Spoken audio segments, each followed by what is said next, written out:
प्यारे बच्चों, मैं हूं गुरु नितेश और आज हम लोग 66वीं बीपीएससी जो कि 27/12/2020 को पीटी का एग्जाम हुआ था उसके सभी मैथ्स के 10 सवाल सॉल्व करने जा रहे हैं। चूंकि आपको पता है कि बीपीएससी का एग्जाम होने जा रहा है अगले 10 दिनों में, तो हमने सोचा कि एक बार आपको मैथ्स के लिए भी रिकॉल हम कर दे।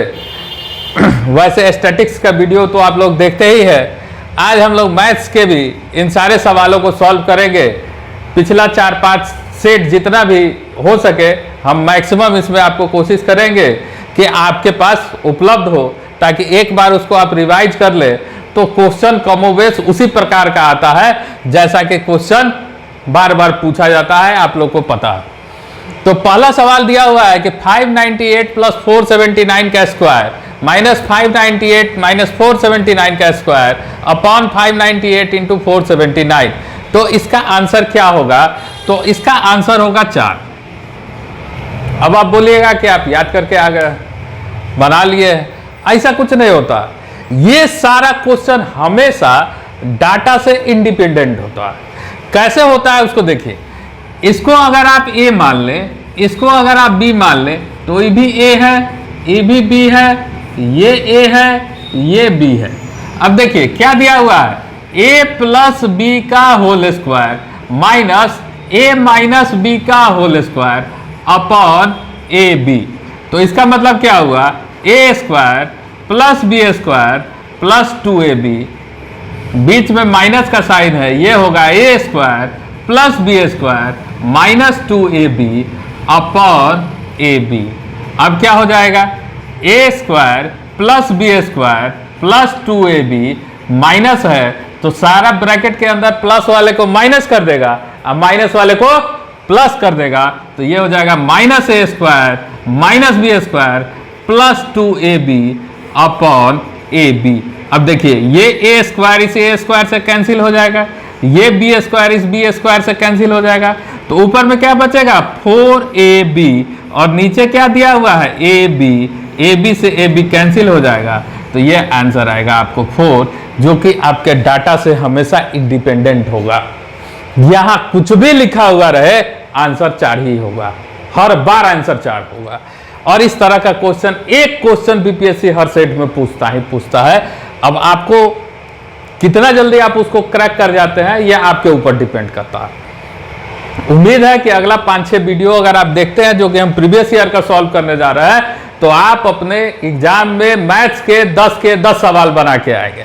दूसरा सवाल कहता है कि एक शहर की जनसंख्या 1,76,400 है।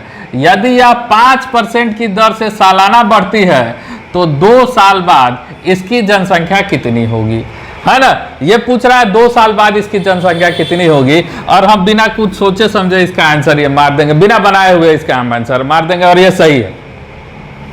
हो सकता है 1% कि नन ऑफ एबव, 1 या 1 से अधिक या इनमें से कोई नहीं इसका आंसर हो सकता है, लेकिन अगर हम चाहे तो बिना सोचे समझे इसका आंसर ही मार देंगे।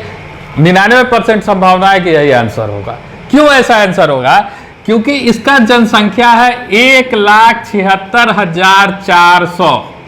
अगर ये 5% के दर से बढ़ेगा तो 2 साल में 10% से कुछ ज्यादा बढ़ेगा, 2 साल में 10% से कुछ ज्यादा बढ़ेगा। तो इसका 10% कितना होगा, 17,640। तो जनसंख्या 1,76,000 में 17,000 ना बढ़े 20,000 बढ़ जाए, 17,000 ना बढ़े 20,000 बढ़े, तो कितना हो जाएगा 1,96,000। अगर 20,000 बढ़ेगा तो इसमें 20,000 बढ़ा देंगे तो 1,96,000 हो जाएगा। तो 1,96,000 3 लाख थोड़े हो जाएगा, ये 4 लाख जनसंख्या थोड़े हो जाएगा, ये 4 लाख जनसंख्या नहीं ना हो जाएगा। 4 लाख जनसंख्या का मतलब सीधा 4 गुना बढ़ गया, मतलब 100% से भी ज्यादा से उसको बढ़ाना पड़ेगा। और आप अधिकारी बनने वाले हैं, आपको कैलकुलेशन देख के भी ऐसा भी नहीं है कि ये चीज की बहुत भारी डिफिकल्ट है। एकदम सिंपल सा कंसेप्ट था कि अगर कोई चीज 5% से बढ़ रहा है, चक्रवृद्धि ब्याज ही क्यों नहीं हो, तो कितना बढ़ेगा, 10% से कुछ ज्यादा बढ़ेगा। 10% से कुछ ज्यादा अगर कोई 2 लाख है तो 2,20,000 होगा, 2,20,000 से ज्यादा होगा। ऐसा नहीं ना कि एक बार में 4 लाख हो जाएगा, एक बार में 6 लाख हो जाएगा। तो बस यही आपसे भी पूछा जाता है, एकदम कॉमन सेंस का क्वेश्चन पूछा जाता है, बस आप क्या करते हैं। चलिए खैर इसको हम बनाते हैं। आपको पता है कि जनसंख्या का सवाल जो होता है वो चक्रवृद्धि ब्याज के फॉर्मूला से बनता है, और चक्रवृद्धि ब्याज का फॉर्मूला होता है ए बराबर P into 1 plus R by 100 का पावर n। ए का मतलब होता है फाइनल पॉपुलेशन, अंतिम जनसंख्या, P का मतलब होता है प्रारंभिक जनसंख्या, R का मतलब होता है जनसंख्या वृद्धि की दर, और n का मतलब होता है समय। तो हमको A निकालना है। P बराबर दिया है 176,400 इंटू 1 प्लस 5 बाई 100 का पावर 2। तो ये हो जाएगा 176,400 इंटू, इसको हम लोग अगर काट दे तो काट भी सकते हैं, ना काटे तो भी चलेगा, 105/100। अब क्या करें, तो 21 बार में कटेगा, 20 बार में कटेगा, 21 बार में कटेगा, 20 बार में कटेगा, 0 से 0 कैंसिल करेंगे, 0 से 0 कैंसिल करेंगे, ठीक है। अब इसको 2 से काट देते हैं, 8 दूना 16, 8 दूना 16, 2 दूना 4, इसको 2 से काट देते हैं, 4 4 1, और 21 को 21 से गुना करेंगे तो आएगा 4 4 1, और 441 का स्क्वायर होता है 1। आप इसको गुना करेंगे 441 गुना 441, तो ये हो जाता है 194481, जो कि आपके ऑप्शन नंबर ए में दिया हुआ है, 194481 441 का स्क्वायर होता है। तो इसका आंसर ये हो गया। चलिए अगला, अनुक्रम 4 18 48 100 खाली स्थान 294 448 में लुप्त संख्या ज्ञात करें। लुप्त संख्या मतलब ये जो वाट के जगह पे है ये संख्या क्या होगा, ठीक है। तो 4 है, 18 है, 48 है, 100 है, इसको निकालना है, 294 और 448, ठीक है। अब इसमें हमको लुप्त संख्या निकालना है, तो इसमें अगर हम डिफरेंस निकालें तो 4 और 18 का डिफरेंस क्या होगा, 14 होगा। 18 और 48 का डिफरेंस अगर हम लोग निकालें तो ये 30 होगा। 48 और 100 का डिफरेंस निकालें तो ये 52 होगा। जैसा कि हम लोग जनरली कोशिश करते हैं, पहला ट्राई मारते हैं कि डिफरेंस निकाल के सवाल को सॉल्व कर ले, लेकिन ये डिफरेंस निकालने के बाद बनता हुआ दिखाई नहीं देता है। थोड़ा सा और आगे बढ़ते हैं, कोई पैटर्न नहीं दिखाई दे रहा है। इसमें 16 का अंतर है, इसको अगर आप देखिएगा तो इसमें 22 का अंतर है। अभी भी कोई आपको पैटर्न, एग्जैक्ट पैटर्न ड्रॉ होता हुआ दिख नहीं रहा है कि इसको किया कैसे जाए, है ना। तो इसको एक और चीज़ आप इसमें गौर से देखिएगा तो ये दिखेगा कि 1 गुना 2 स्क्वायर क्या होगा, 4 होगा। अगर हम करें 2 गुना 3 स्क्वायर तो 3 3 का 9, 9 दूना 18 होगा। अगर हम करें 3 गुना 4 स्क्वायर, 4 चौका 16, 16 तिया 48। अगर हम करें 4 गुना 5 स्क्वायर तो ये हो जाएगा 100। तो इसका मतलब अगला होगा 5 गुना 6 स्क्वायर तो 36, और 36 को 5 से गुना करेंगे, है ना, 6 5 30, अब 5 3 15, 15 3 18, 180, और 6 गुना 7 स्क्वायर 49 गुना 6 करेंगे तो 49 गुना 6 करेंगे तो 294, और 7 गुना 8 स्क्वायर करेंगे तो ये 448 आएगा। तो इसका मतलब वाट के जगह 180 होगा, जो कि आपका ऑप्शन नंबर सी है ना। पहला कोशिश ये किया जाता है इस तरह के सीरीज में, है ना, कि उसका डिफरेंस निकाल के देखे। अगर डिफरेंस से आपको समझ में आता है तो ठीक है, नहीं तो फिर आप कुछ ना कुछ एक्स्ट्रा आपको करना होगा। अगर सीरीज वाला सवाल आपके एग्जाम में आता है तो हमेशा उसको सबसे आखिर में ट्राई करें, क्योंकि सीरीज तोड़ना आसान काम नहीं है, ये थोड़ा सा टफ होता है, ठीक है। अगले सवाल पे हम लोग आते हैं, ये परमुटेशन एंड कॉम्बिनेशन से है। कहता है कि 2nC3:nC2 बराबर 44:3 है, तो n का मान क्या होगा। तो हम लोग जानते हैं NCR बराबर होता है factorial n upon factorial r into factorial n minus r। NCR का ये फॉर्मूला होता है कि factorial n upon factorial r into factorial n minus r। तो यहाँ दिया हुआ है 2nc3 अपॉन nc2 बराबर 44/3। अब इसको तोड़ना है तो हम लोग तोड़ेंगे फैक्टोरियल 2n अपॉन क्या हो जाएगा फैक्टोरियल 2n इंटू 3 -3 और फैक्टोरियल 3 बटा factorial n upon factorial n-2 और 2, ये बराबर कितना 44/3। अब इसका मतलब फैक्टोरियल होता है, इस फैक्टोरियल का मतलब होता है कि इसका मल्टीप्लिकेशन 1 तक डिक्रीजिंग ऑर्डर, मतलब अगर फैक्टोरियल n लिखा है तो इसका मतलब होगा n into n-1 into n-2 into dot dot dot 3 into 2 into 1।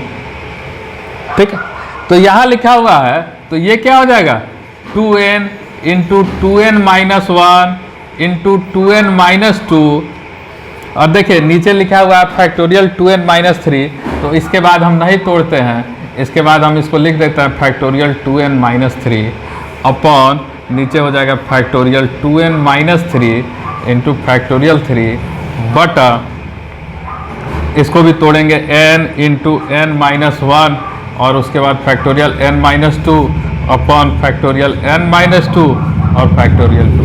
तो ये 2n-3 2n-3 n-2 n-2 cancel हो जाएगा, ये बराबर 44/3 है। इसको 2n into 2n-1 into 2n-2 upon 3 into 2 into 1, इस फैक्टोरियल 3 को 2 तोड़ेंगे इंटू इसको गुना कर देंगे उल्टा करके 2 into 1 upon n into n-1। अब देखिए ये 2 से ये 2 कैंसिल हो जाएगा, ठीक है, ये n से ये n कैंसिल हो जाएगा।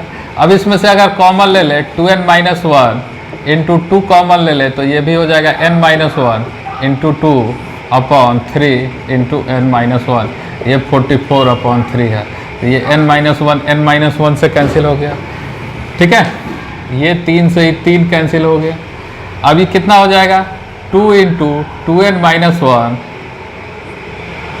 इंटू 2, यहाँ भी 2 है, बराबर 44।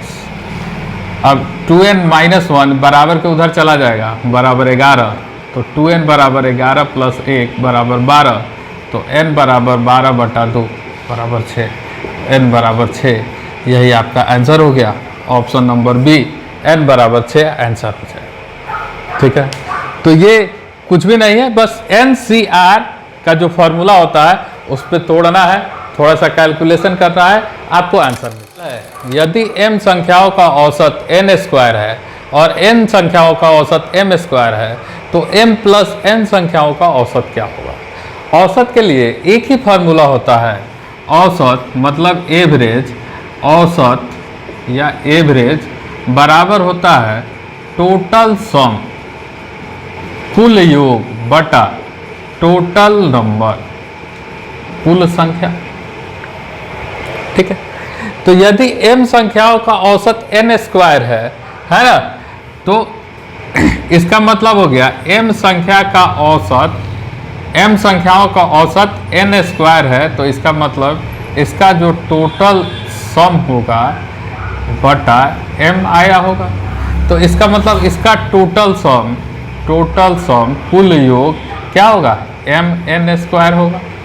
इसी तरह से जब हम n संख्याओं का औसत निकालेंगे तो वह m² होगा, तो इसका मतलब m² बराबर ये टोटल सम अपॉन n, तो ये पहला मान लेते हैं और दूसरा टोटल हो जाएगा nm²। अब कहता है कि m प्लस n संख्याओं का औसत, तो इन दोनों जोड़ को सम को अगर हम जोड़ दें तो m प्लस n संख्या का औसत हो जाएगा। तो एवरेज बराबर हो जाएगा mn² प्लस nm²। अब संख्या क्या हो गया, दोनों को जोड़ना है तो m प्लस n संख्या हो गया, तो नीचे हो जाएगा m प्लस n। अब इसमें से mn आप कॉमन ले सकते हैं, तो ये हो जाएगा m plus n upon m plus n cancel हो गया, तो ये हो जाएगा बराबर mm। तो आपका ऑप्शन नंबर जो सी है यही आपका आंसर हो। ठीक है, अगले सवाल की ओर बढ़ते हैं। अगला सवाल दिया हुआ है कि एक स्कूल के एथलेटिक्स टीम में के समूह में 21 छात्र बास्केटबॉल टीम में है, 26 हॉकी टीम में है ना, 29 फुटबॉल की टीम में है। अगर 14 हॉकी और बास्केटबॉल खेलते हैं, 12 फुटबॉल और बास्केटबॉल खेलते हैं, 15 हॉकी और फुटबॉल खेलते हैं और 8 तीनों खेल खेलते हैं, तो कितने केवल फुटबॉल खेलते हैं, है ना। तो इस तरह का जितना भी सवाल होता है वो वेन डायग्राम से सॉल्व होता है। इसमें 3 खेल दिया हुआ है तो 3 डायग्राम बनेगा, एक बनेगा फुटबॉल का, एक बनेगा हॉकी का और एक बनेगा बास्केटबॉल का, है ना। तो आप इसको मान ले बास्केटबॉल, है ना, बास्केटबॉल, एक हो गया हॉकी और एक हो गया फुटबॉल। ठीक है, अब इसको समझने वाली बात क्या है कि जो बास्केटबॉल का सर्किल है ये है बास्केटबॉल का सर्किल, है ना, जो हॉकी को भी काटता है और फुटबॉल को भी काट रहा है। यहाँ ये हॉकी में है, ठीक है, यहाँ ये फुटबॉल में है और ये वाला जो हिस्सा है ये हॉकी और फुटबॉल दोनों में है। ठीक है, मतलब ये हिस्सा तीनों में कॉमन है। ये वाला हिस्सा बास्केटबॉल में भी आएगा, ये वाला हिस्सा हॉकी में भी आएगा, ये वाला हिस्सा फुटबॉल में भी आएगा। अब देखिए यहाँ सवाल में दिया हुआ है कि 8 जो है वो तीनों खेल खेलते हैं, मतलब 8 जो होगा वो यहाँ पे आएगा, ये तीनों खेल खेलेगा। ये क्या खेलेगा, बास्केटबॉल भी खेलता है 8, हॉकी भी खेलता है 8 और फुटबॉल भी खेलता है 8, तीनों खेल खेल रहा है।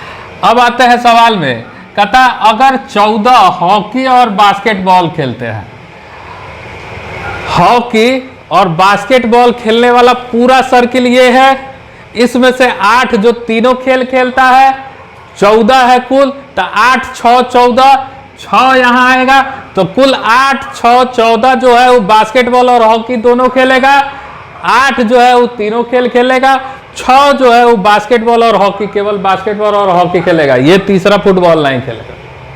ठीक है, उसी तरह से दूसरा कहता 12 फुटबॉल और बास्केटबॉल खेलते हैं, तो फुटबॉल और बास्केटबॉल खेलने वाला ये वाला हिस्सा है, इसमें तो 8 को पहले से एग्जिस्ट कर रहा है, 12 को पुराना है, तो 8 4 12, अब 12 को विद्यार्थी बच्चा हो गया जो बास्केटबॉल और फुटबॉल दोनों खेलता है। ठीक है, 15 जो है वो हॉकी और फुटबॉल दोनों खेलता है, तो 8 को तो यहाँ पहले से है, तो यहाँ कितना होगा 7 होगा, 7 को ऐसा बच्चा होगा जो हॉकी और फुटबॉल खेलेगा, 8 को ऐसा बच्चा होगा जो हॉकी बास्केटबॉल और फुटबॉल तीनों खेलेगा, मतलब 8 7 15 को बच्चा है जो हॉकी और फुटबॉल दोनों खेलता है। अब ऊपर वाले लाइन में आते हैं, 21 बास्केटबॉल के टीम में है, बास्केटबॉल में कितना अभी तक है 8 4 12, 12 6 18 है कितना 21, तो 18 3 21, 3 वो ऐसा बच्चा है जो केवल बास्केटबॉल खेलता है। ठीक है, कहता 26 हॉकी के टीम में है, तो 8 6 14, 14 7 21 और है कितना प्लेयर 26, तो यहाँ क्या रख देंगे 5, तो 21 5 26। अब कहता है 29 फुटबॉल की टीम में है, तो फुटबॉल में 8 4 12, 12 7 19 है कितना 29, तो इसका मतलब 10 गो है जो केवल फुटबॉल खेलता है। अब कुछ भी आपसे सवाल पूछेगा आप जवाब देते हैं, कहता कितने केवल फुटबॉल खेलता है, तो 10 ऐसा बच्चा है जो केवल फुटबॉल खेलता है, इसका बाकी किसी गेम से कोई लेना देना नहीं है। तो आपका ऑप्शन नंबर ए सही होगा, 10 दिया हुआ है, या जो है केवल फुटबॉल खेलता है। चलिए, ये मोहन 25 दिनों में एक काम कर सकता है, जिसे सोहन 20 दिनों में कर सकता है। दोनों एक साथ 5 दिनों तक श्रम करते हैं और इसके बाद मोहन काम छोड़कर चला जाता है, तो शेष काम करने में सोहन को कितना समय लगेगा। तो बहुत आसान सब प्रश्न है, कहता है मोहन किसी काम को 25 दिन में करता है, सोहन उसी काम को 20 दिनों में कर सकता है ना। तो इसमें हम लोग क्या करते हैं, दोनों का एलसीएम ले लेते हैं। 25 और 20 का एलसीएम लेंगे तो ये हो जाएगा 100। अब 25 से 100 को भागा देंगे तो 25 चौका 100, 20 से 100 को भागा देंगे तो 20 पचे 100। ये क्या होता है कि ये पर डे के वर्क को आपको दिखाता है, ये टोटल वर्क को बताता है। 100 जो एलसीएम आता है या टोटल वर्क को बताता है। ये 4 यूनिट वर्क मोहन एक दिन में कर सकता है, ये 5 यूनिट वर्क सोहन एक दिन में कर सकता है। अब कहता है कि दोनों मिलकर 5 दिन काम करते हैं, मतलब 4 5 4 9 यूनिट काम एक दिन में हो सकता है, और दोनों मिलकर 5 दिन काम कर सकते हैं। तो 5 दिन काम किया है तो इसका मतलब 45 यूनिट काम हो गया है। काम कितना है, 100 यूनिट हुआ है, कितना 45 यूनिट। तो रिमेनिंग काम जो बचेगा वही काम ना अब सोहन करेगा। तो रिमेनिंग काम, शेष काम कितना होगा, 100 माइनस 45 बराबर 55 यूनिट काम बचा हुआ है। और सोहन एक दिन में कितना काम कर सकता है, 5 यूनिट काम कर सकता है। तो इसको टाइम लगेगा 55/5 बराबर 11 दिन। 11 दिन में शेष काम को सोहन कर लेगा। बस इतना ही सा सवाल था। अगला सवाल है घड़ी से रिलेटेड। हर बार लगभग एक क्वेश्चन आपको घड़ी से पूछता ही पूछता है। तो सवाल है कि एक घड़ी दोपहर 12 बजे चलती है, ठीक है ना। घड़ी आप लोग जानते हैं, घड़ी ये है घड़ी, इसमें 12 बजे 6 3 9 12 6 3 9 कहता है। घड़ी जो है ये 12 बजे से चलना शुरू करती है। तो 5:10 पर घंटे की सुई कितनी घूम जाएगी। तो ये अगर घंटा का सुई है, छोटी वाली सुई है, तो ये 5:10 पर यहाँ जब 5:10 पे आएगा तो यह कितना घूम जाएगा, ये कितना एंगल बनाएगा, यही आपसे पूछ रहा है। तो अब यहाँ आप बात बताइए हमको कि घंटा का जो घड़ी है ये पूरा एक चक्कर लगाने में इसको कितना समय लगता है, 12 घंटा। 12 घंटा में ये पूरा एक चक्कर लगा लेता है। और आपको यह पता है कि एक बिंदु पर 360 डिग्री का कोण बनता है। इसका मतलब एक घंटा में घड़ी का सुई कितना कोण बनाएगा, 12 तिहाई 36 30 डिग्री का कोण बनाएगा। एक घंटा में घंटा का सुई कितना कोण बनाएगा, 30 डिग्री का कोण बनाएगा। अगर हम 1 मिनट में बात करें तो 1 मिनट में कितना सेकेंड, 1 मिनट, 1 घंटा में कितना मिनट, 60 मिनट। तो 60 से अगर भाग दे दे तो 1/2 डिग्री का कोण बनाएगा 1 मिनट में। 1 घंटा में कितना का सुई कोण बनाएगा, घंटा का सुई 30 डिग्री का। और 1 मिनट में कितना का सुई बनाएगा, 1 मिनट में कितना डिग्री का कोण बनाएगा, घंटा का सुई आधा डिग्री का। आपसे पूछ रहा है कि 5:10। तब 5 घंटा में कितना घूमेगा, 30 गुना 5 150 डिग्री। 10 मिनट और बचा है, 1 मिनट में आधा डिग्री, तो 10 मिनट में कितना डिग्री, 5 डिग्री। तो 5 डिग्री और कुल मिला के कितना घूमेगा, 155 degree. Option number C 155 degree इसका क्वेश्चन दिया हुआ है कि निम्न में से कौन सा प्राकृत संख्या का वर्ग नहीं हो सकता। तो अगर आप हमारे प्रीवियस वीडियो पे जाएंगे तो इस तरह का बहुत सारा हम वीडियो बना के डाले हुए हैं। देखिए 1 स्क्वायर बराबर होता है 1, 2 स्क्वायर बराबर होता है 4, 3 स्क्वायर बराबर होता है 9, 4 स्क्वायर बराबर होता है 16, 5 स्क्वायर बराबर 25, 6 स्क्वायर बराबर 36, 7 स्क्वायर बराबर 49, 8 स्क्वायर बराबर 64, 9 स्क्वायर बराबर 81, 10 स्क्वायर बराबर 100। बस इसी 10 को से हम लोग सब कुछ निकाल लेते हैं और बस इसी 10 को समझना। इसमें से आपको कहीं भी, इसमें आपको कहीं भी इकाई अंक पे 2 3 7 8 नहीं दिखे।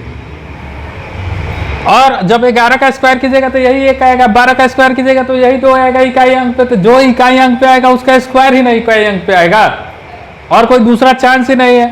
तो इसका मतलब कि जिसके अंत में 2, 3, 7, 8 होगा वो कभी भी परफेक्ट स्क्वायर नहीं हो सकता है। दूसरा चीज इस पर देखिएगा कि हर ऑड से पहले एक इवेन आया है, हर ऑड से पहले एक इवेन आया है, हर ऑड से पहले एक इवेन आया है। अगर दो लगातार अंत में ऑड नंबर दिया हुआ हो तो वो भी कभी परफेक्ट स्क्वायर नहीं हो सकता है। तीसरा चीज आप जान लीजिए, 5 से पहले 2 को छोड़ के और कोई भी इवेन नंबर आएगा तो परफेक्ट स्क्वायर नहीं होता है। चौथा चीज कि 0 हमेशा पेयर में आता है, अगर 0 पेयर में नहीं है तो कभी भी परफेक्ट स्क्वायर नहीं होता है। बस इन्हीं 4 चीजों से ये सारा क्वेश्चन बनता है।